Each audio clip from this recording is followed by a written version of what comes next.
More than a month na nga partner nung nag-start ang enhanced community lockdown. Dahil dyan iba't ibang malalaking sporting events ang nakansela o di kaya ay na-postpone.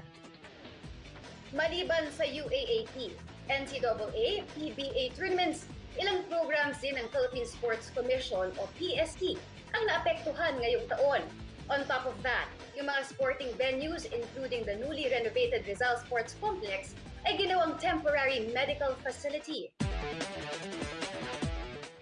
Kaya naman to give more details on that, nakakasama natin ngayong araw si Philippine Sports Commission Chairman William Butch Ramirez. Chairman, good afternoon po. Hello, good afternoon. Chairman, good afternoon po. Good afternoon po. Sir Meg, seryoso po ito, madami pong mga Pinoy sports enthusiasts ang nais makibalita sa kalagayan ng Philippine sports sa gitna ng pandemyang COVID-19. Ano-ano po ba yung mga PSC events ang na-cancel dahil sa COVID-19? And what factors did you consider for such decisions?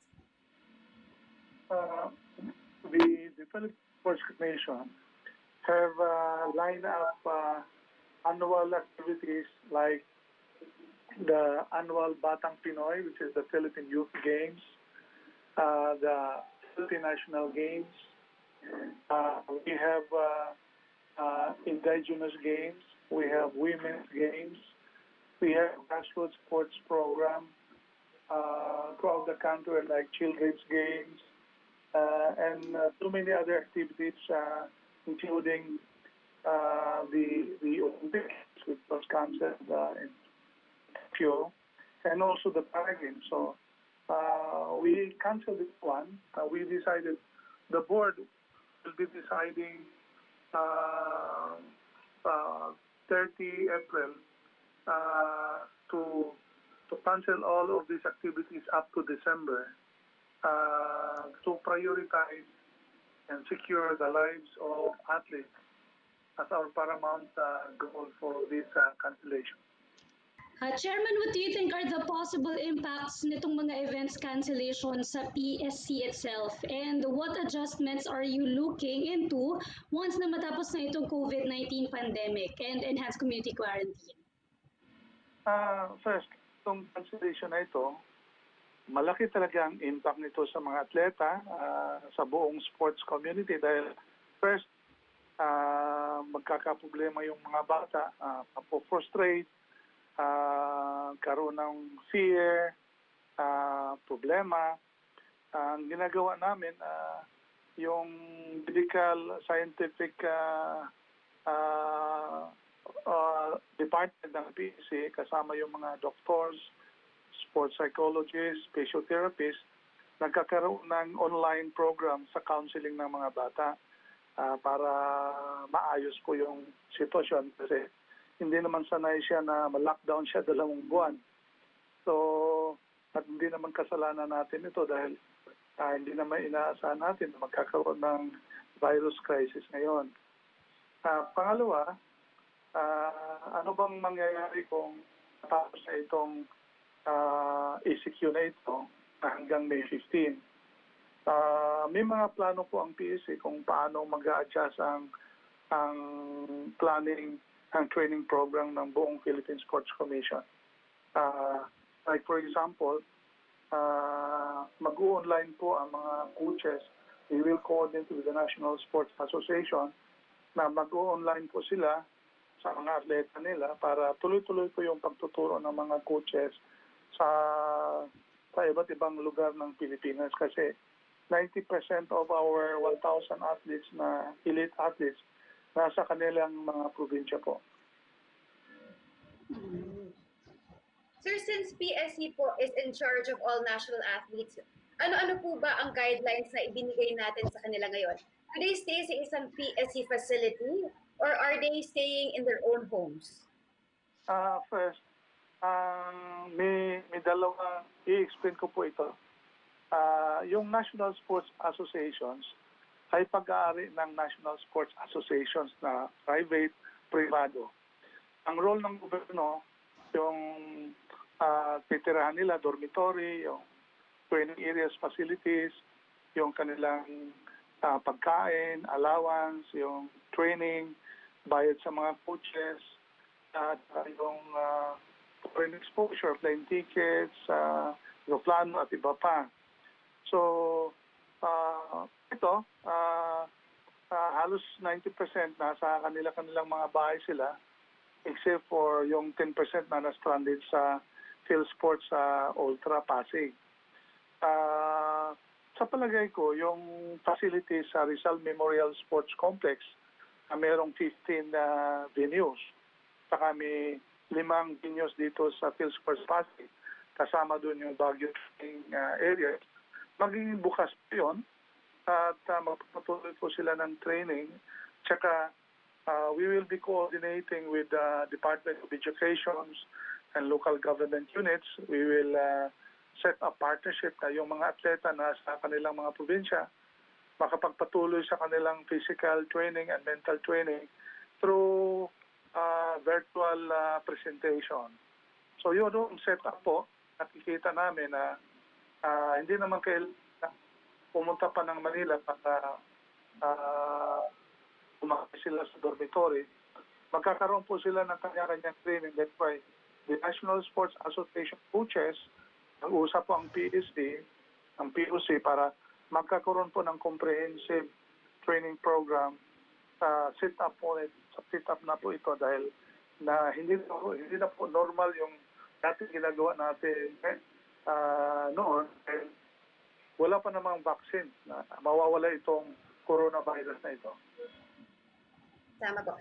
Sir, na-mention niyo po na 90% of our athletes nasa kanilang bahay at probinsya na po. And you're looking into a virtual, tama po ba, training program for these athletes? Opo. Yes. Chairman? Right. We will have a comprehensive training program with the Philippine Olympic Committee and the National Sports Association. Then we will work part of the local government using the government facility, and we have to set parameters. Then the coaches association will set up a virtual station or station of artists nila all over the ito naman sa nila Memorial, saka sa field sports sa Pasig at saka sa Baguio, bukas pa po yun, no? They can still train there, but just to avoid an assembly of athletes para avoid coronavirus, talagang yung tinatawag ng physical distancing, yan na magiging normal that time, habang wala pa tayong coronavirus. Habang wala pa tayong coronavirus vaccine. At bagit nyo po kanina yung moral support na binibigay po ng PSC sa mga atleta ngayong pandemic. Ano naman po kaya yung mga ibinibigay pang iba nating support, iba pa pong support na PSC atleta as well as to their coaches in time of crisis po? During this time, kasi 90% of our national athletes nasa kanilang mga probinsya, nag-set up po ang Philippine Sports Commission sports psychology group ng online guidance counseling para matulungan yung mga atleta na nagkakaroon ng mga anxiety, mga frustration, bakit nagkakaganito, no? Na-frustrate kasi malapit na yung Olympics sana, no? Tapos may mga national event. So tuloy-tuloy po yung kasi ang Philippine Sports Commission Medical, meron pong halos mga 10 doctors, no? Na orthopedics, internal medicine, family medicine. Meron pa kaming sports psychologist, physiotherapist, and many others, no? So, yun. Pangalawa, we plan to partner with the Philippine Olympic Committee at saka National Sports Association na kung pwede yung mga national coaches magkakaroon ng online presentation sa mga atleta sa iba't ibang lugar para makapagpatuloy yung kanilang coaches, athletes relationships sa training nila while we are on lockdown. Chairman, more than that, syempre yung ng ating mga atleta ngayon, as katulad din po ng karamihan, yung monetary and of course yung pagkain po, may mga binibigay din po bang suporta yung PSC in relation to that? Sa normal na condition po, meron siyang pagkain, breakfast, lunch, dinner, amounting to 100 pesos a day. So, nawawala yung sila sa probinsya. Meron tayo medical clinic sa Memorial, sa Philsport, sa Baguio, na pinoprovide po yung atleta dahil wala na po sila, kanya-kanyang initiative na sila, at yung kanilang monthly allowances na according to classification kung performers ka, Olympian ka, Asian Gamer, Southeast Asian, sa kabaguhan, may mga rate po yan sila na from a high of 45,000 down to 10,000. Ngayon, kung wala na tayong, tuloy-tuloy pa po yan, binibigay pa namin yan hanggang April 30. Pero kung mawawala po yung remittance natin kasi wala pong casino activities yung PAGCOR, na yun ang source ng NSDF, National Sports Development Fund, according to the law, gagawa po ang paraan ng PEC board na magkakaroon po sila ng parang amelioration support. Instead of 45,000, 30, 20, baka plano namin, baka magbigay kami ng either 8,000 or 10,000 monthly allowance sa lahat na atleta across the board. Okay. Chairman, sapat na po ba na option po na ipasok sa social amelioration program ng government para masustentahan po yung mga pamilya nila? Ay, hindi po sapat yan, pero itong nangyari sa atin parang gira ito eh. Hindi naman natin kagustuhan na magka-ganito tayo. At habang may pera pa ang PSA, it's people's money, ibibigay po namin yan sa iba't ibang paraan. Pero kung wala na kaming pera, wala na rin kaming ibibigay. Kasi sa batas kasi, sa Republic Act 6847, nung creation ng Philippine Sports Commission, may dalawang budget po siya. Ang una, yung budget na galing sa Kongreso, yung tinatawag na GAA, General Appropriation Act, at saka meron po kami sa batas na ang PAGCOR magbibigay po ng 5% part sa gross income ng PAGCOR fund every month. Eh kung wala namang casino ngayon, walang pugo, mawawala yung allowances na ibibigay sa atleta. Pero habang walang casino ngayon at meron kaming konting saving, hindi namin maibigay yung normal na binibigay sa kanila.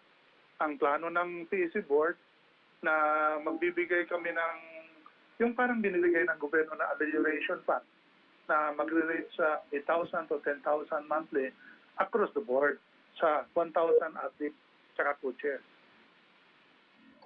Chairman, clarification lang, doon po sa bibigyan niyo po ang social amelioration, hindi po ba mababawasan yung monthly salary na nakukuha ng mga atleta? Ay, ang mga atleta po natin, hindi po sila nakasalary. Ang tawag po namin yan, allowance, monthly allowance. Kasi atleta dyan na forces sa Philippines, police, may mga trabaho, so allowance po yan. Allowance, it's extended by to these athletes. Hindi naman sila they are amateur. So, kung may pera, bibigay tayo. Wala. Kasi before the creation of Philippine Sports Nation 1990, ang mga atleta, elite athletes, under po sila Philippine Olympic na siyang umbrella association. Sa lahat ng sport association, na pareho silang privado under the Olympic Committee, under the International Sports Federation. Ang role ng PEC when it was created in 1990 by Republic Act 6847 ay tutulong po siya pag-put up ng mga dormitory facilities at tutulong sa kanilang training program Yun po. Pero kung ganitong sitwasyon na parang meron tayong crisis, no, na parang gira at hindi pa nakikita yung kalaban at nakakatakot. Talagang gustuhin man natin at hindi, kung mawawala tayo ng pera, tanggapin po natin yan. At hindi naman sila empleyado ng gobyerno eh. They are, many of them are students of the collegiate association. Some of them are employees, private companies. Many of them are members of the Armed Forces of the Philippines. So yung amateur sports, ano lang yan, hindi yung profession nila maglalaro. Hindi, maglalaro sila sa puso at utak nila para sa bayan. Hindi sila maglalaro para sa pera. At meron naman tayong batas na ginawa ng mga senador na tinatawag natin Cash Incentive Act, na kung mananalo yung atleta sa Southeast Asian Games, Olympics, na magkakaroon sila ng pera. Based on the history, may mga atleta na nagkakaroon ng mga milyon-milyon pagdating ng Olympic Games. Nakakuha ng silver medals sa Asian Games, naka-gold. So, yun lang po, yun ang sitwasyon ng amateur sports under the Philippine Sports Commission. Chairman, when it comes to our PSC employees naman po, paano po ang setup nila ngayon? Are they still being paid kahit hindi sila pumapasok? Dahil gobyerno po kayo, itong mga bagay na ito, hindi ko sana sasabihin sa at-30 pa, pero kasama man tayo sa gobyerno, tuloy-tuloy pa rin po yung sweldo ng mga PSC employee, yung regular. Kasi merong kasing tinatawag sa batas yung General Appropriation Act na yung kanilang sweldo nandyan po habang from fiscal year January to December. Wala pong problema yon. Ang magkakaproblema yung mga contractuals, job orders, at iba pa. So, yun din ang titingnan namin. We had a board meeting last week. Magkakaroon din kami ng board meeting anytime next week para ipa-finalize po namin itong ating pinag-usapan.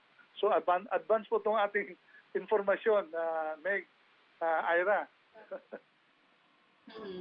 Salamat po. To follow up po lang with that, no? If the ECQ po continues, is PSC capable po of paying the salary and allowances of the regular employees and athletes? December, hanggang December po, yung pera ng Kongreso, that place po, mga regular employees po. But not for job orders and contractuals. Yun naman, yung pera hindi naman galing sa Kongreso, General Appropriation Act, manggagaling po siya sa PAGCOR by the law na 5% of gross income mapupunta po sa PSC at nire-remit ng PAGCOR sa Philippine Sports Commission. At malaki po ang aming pasasalamat sa liderato ng PAGCOR kay Chairwoman Andrea Domingo at sa kanyang board na regular pong binibigay yung pera sa PSC hanggang March po, no, kalahating March, meron po kaming nare-receive. So, kung wala ng casino, baka hanggang dyan na lang. Kaya kami po we are hoping and expecting na pag wala na yung lockdown, makapag-operate ang casino, baka tuloy-tuloy din po yung allowances ng mga atleta at coaches at hindi natin maisip yung tinatawag nating amelioration health sa atleta. Chairman, can you tell us paano naman naging COVID-19 facility ang Rizal Memorial Sports Complex? Opo. Sa yung first week of March pa lang, nakikita natin sa iba't ibang bansa kung anong nangyayari sa Italy, sa Spain, sa iba't ibang lugar. At nakikita namin na kasi bagong refurbish yung mga facilities natin, malalaki, air condition, may tubig, etc.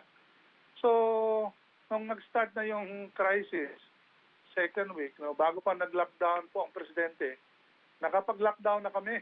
We encourage our athletes to go home. And the next week, I called up my boss, my immediate boss, the executive secretary Salvador Medialdia na baka kukulangin yung ating mga government hospitals at sa Rizal Memorial sa Manila, meron po tayong dalawang malalaking gyms dyan, yung multipurpose gym ng Ninoy at saka Rizal Stadium at saka meron pang track oval na space, meron pang baseball ground at saka merong mga dormitory. Dito naman sa Pasig, yung Philsports Arena sa Ultra, meron ding malaki yung ginamit ng volleyball na gym na malaki, no? Philsport Arena at saka merong track oval. At ito po ay in-offer namin. Kaya kinabukasan, nagpadala kaagad si Secretary Medialdia ng taga-DOH, taga-DPWH, at kasama yung mga private donors. So nag-inspection po sila at nag-start kaagad yung pag-aayos sa Ninoy Aquino Gym, sa Rizal at saka sa Philsport. So yung Rizal ngayon, nasa 70% occupancy na sila. Out of 115 beds capacity, meron ng 70% occupancy at saka itong Philsport at saka Rizal, ready na po yun. Kaya nga, wala namang atleta dito, so walang problema. At ang ginawa namin, para hindi naman mataranta yung community malapit sa Rizal, ay nag-exert po kami ng effort sa barangay captain ng Liberisa, dalawang barangay. In-explain po namin yung sitwasyon na tutulong po tayo sa national government kasi kung hindi natin tutulungan, baka lalo tayo magka-problema. So, malaki pong contribution po ng Philippine Sports Commission. Nauna po tayo na tumulong po sa national government at nagbibigay pa po kami ng bigas sa ilang barangay sa Manila, dito sa Pasig, para hindi naman matakot yung ating mga kapitbahay na ginawa yung mga facilities na quarantine areas. Maayos po na sitwasyon. Okay, Chairman, clarify ko lang po ulit, wala pong atleta na nagsistay po ngayon sa Rizal Memorial Sports Wala Complex. po. Tama po. Siguro, sa basketball po. Dito naman Bakit po yung mga empleyado po? Dito sa Philsport, may ilang athletes na rin stranded. Meron tayong mga 30 athletes dito. At saka 4 na national coach, saka 2 foreign coach. At pinapakain po natin, meron pong, we are establishing linkage with the National Red Cross, with Senator Gordon and Director Carissa Coscahuela kung may mga problema. Naka-standby po yung aming 3 ambulance dito at may mga nurses at doktor po kami. Chairman, aside dun po sa mga na-mention nyo na venues ng Rizal Memorial Sports Complex and Phil Sports Complex na nilend din na po as a medical facility, meron po ba po tayong ibang PSC venues that you're willing na ma-assess po ng DOH and DPWH kung conducive ito as a medical facility? Yung gym na iyan, then siya, no? At yung mga frontliners, naka-stay sila sa dormitories ng Rizal Memorial. Yun namang track oval, mga 1 hektarya yan. Pwedeng pagtayuan niya ng tent, saka yung baseball ground, at saka yung track oval ng Philsport, at saka yung sabato. So, pero inutang na DOH at saka DPWH yung building. Pero kung kailangan yan at sana hindi lang maggrabe yung crisis natin, kung kailangan mag-construct sila ng tent dyan, pinaubayan na po namin yan sa DOH at saka DPWH as approved by the Executive Secretary po. Okay, Chairman, marami po nag-update na to. Para Games was moved again for the 3rd time. Ngayong October naman po yung tentative dates na minention ng PSC and Paralympics. Pero since na-extend na naman po yung ECQ and still very uncertain pa rin yung status ng COVID-19 pandemic, ano-ano na po ba ang posible na mangyayari po sa Para Games? Sa sinabi ko nga, from today up to December, wala pong activities ang Philippine Sports Commission because meron pong guidelines ang Presidente, may guidelines ang IATF, may guidelines po ang DBM. na wala pong mga activities mangyayari kasi we are not allowed to assemble people more than 10 people, 10 persons. So we are, I think after the board meeting, we will inform formally the para games. Awang-awa kami dahil these are the people na marginalized at kailangan tulungan, suportahan. Sinusuportahan naman namin sila. No? May monthly allowance yung mga atleta sa different label, yung kanilang foreign training, sinusuportahan po namin at kung anong pangailangan nila. Pero yun naman nangyayari sa atin, hindi naman kagustuhan natin yan. Kahit na mag-schedule ka ng October, na-cancel na yung Olympics, na-cancel na yung mga lahat na activities natin. At we cannot go against the guidelines of the national government. So, but we will inform the Para Games leadership next week na depende sa pag-uusapan namin sa board dahil may mga halos lahat na activities kahit na Department of Education, UAP, NCAA, lahat cancel po. At saka makita mo naman sa Olympics, wala na ang Euro football, ang Formula 1, ang NBA, halos wala na. So, dapat maintindihan talaga natin na hindi man natin kagustuhan talagang si coronavirus ang may kasalanan ito. At ayusin na lang. I think we have to cooperate sa takbo ng panahon. Sa tingin niyo po ba may chance din po na ma-move or ma-delay rin yung scheduled na 2021 Southeast Asian Games and other major sporting events like Asian Games? Depende yan kung pagdating ng December o before December, merong vaccines. Kung may vaccines, tuloy-tuloy tayo. Pero habang wala pang vaccine, tago muna tayo sa bahay. Myra, Meg. Pero habang kahit wala na yung, kahit ba lockdown, no? Kakatakot pa rin. Kasi this is one of the most contagious, fatal virus that the world have encountered. At kaya nga, kaming namamahala sa Philippine Sports Commission, very primary, ang ultimate goal po namin yung security ng buhay ng mga atleta kaysa pagpupundar ng mga palaro. Chairman, when the Olympics was delayed, ano po ang naging reaction nyo as well as our Olympic hopefuls? Before that, ako, I am in favor of canceling the Olympics because I would like to explain this one, Meg, Ira, that the very heart and soul of sports is not about medals, it's not about trophies, it's not about cash incentives. It's about reputations of values and characters like discipline and thereby nurturing virtues to become a better person, a better citizen. So yun naman talaga ang pinaka-ultimate goal ng lipunan eh. Now, kung maayos po ang panahon, we can continue with our Olympic Games, Para Games, and many other games. Kaya makita mo ang mundo, hirap na hirap. Kaya what we did was provide them with sports psychology counseling para hindi naman ma-frustrate yung mga bata. Tanggapin natin to na alam mo, hindi naman to totally negative, Meg, Ira. There are a lot of lessons learned here. Most of our athletes who have been away with their families are now connecting to each other for the longest time. They learn to pray their God. They learn to reflect the very life that they own na pwedeng mamatay tayo anytime pag na-contract tayo ng virus. Many lessons that ang buhay ng tao, ang pinaka-importante, hindi talaga pera. Yung mga mayayaman, wala namang magawa sa pera nila ngayon. Although, they are comfortable than those people who are very poor. Kaya ito talaga, tanggapin natin to ng maayos at harapin natin at hindi na magiging normal ang buhay natin. We will have a new normal after this coronavirus.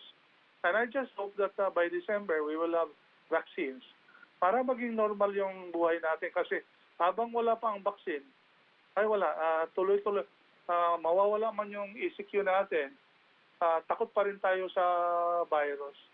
Kaya kami sa namamahala at nag-observe sa takbo ng panahon, we will not risk the lives of our athletes. Chairman, in line with this po, no, kamusta naman po yung Olympic qualifiers natin like EJ Obiena and Carlos Yulo? How is the PSC supporting them? Oo, ang these are the privileged athletes, no? Meron yan silang team. May coach sila, physiotherapist, etc. Tuloy-tuloy po yung suporta nila. Yung sweldo na ng kanilang coaches, si Jay Obiena nasa Italy. I hope kasi nakakatakot doon, sana hindi siya maano ng corona virus. Si Carlos Yulo nasa Japan. He's under the tutelage of a very disciplined coach Monejero. Sina Hidilyn Diaz nasa Malaysia, kasama niya ang coach, at saka yung mga track and field athletes nasa Amerika, saka yung mga swimming nasa Amerika. Yun na lang, pag nawala yung casino, nawala yung pugo, walang pera yung pagkor, mawawala din yung mga allowances na sinisweldo natin ng coaches, foreign coach, yung kanilang nire-receive, at magkakaroon lang sila ng across the board amelioration sa PC, at malamang yung mga foreign coach kung wala ng pera by the law, by their contract, ma-rescind yung contract kung wala ng available funds. So talagang mabigat itong nangyayari sa crisis na ito. At sana magkaroon tayo ng vaccine para maging normal po yung buhay natin.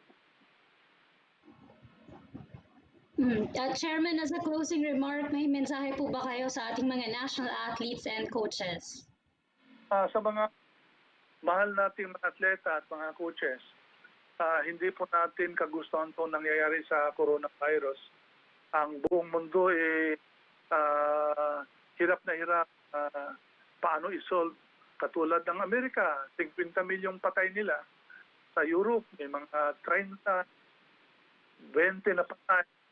Tayo, kahit mo, wala pa tayong 500. So, bawat buhay ng tao, importante. Kaya that's the reason na pinapauwi natin para hindi kayo ma-expose sa virus at magsakripisyo tayo sa takbo ng panahon at sana matapos ito. At huwag niyong kalimutan na it's not the end of the world. Our sports psychologists are connecting online with you at gagawa tayo ng paraan na makapagpatuloy kayo ng training niyo through virtual connection, no? Sa digital. So maraming bagay at adjust lang muna tayo kung ano man ang habang may pera kami, bigay natin. Kung konti na, hati-hatiin natin, wala na, we will inform it. But I'm praying to God na maayos ito. And I think gagawa rin kayo paraan. You should not depend your government. We should try to make initiative to be able to survive sa kanya-kanyang mga bahay, sa kanya-kanyang probinsya. At parang isang malakas na unos, no? Na meron ding pagbabago, matatapos din. At I'm praying na everyone is safe and healthy, na kung magkakaroon kayo ng problema sa coronavirus, Senator Gordon of Red Cross and Board Member Coscuela with our medical are assuring us of our connection to Red Cross. So immediately you go to Red Cross branch to any place in the country for immediate medical check-up sa COVID. Dito na lang po ako, Ira, Meg, at itong ating pinag-uusapan, advance po ito para sa inyo at para sa ating nakikinig at Kidirek at sa buong PTB4. Maraming salamat po sa pagbibigay ng panahon sa Philippine Sports Commission. Maraming salamat po, Chairman, for your time. Yes, maraming salamat po, Sir William Butch Ramirez, ang Philippine Sports Commission Chairman.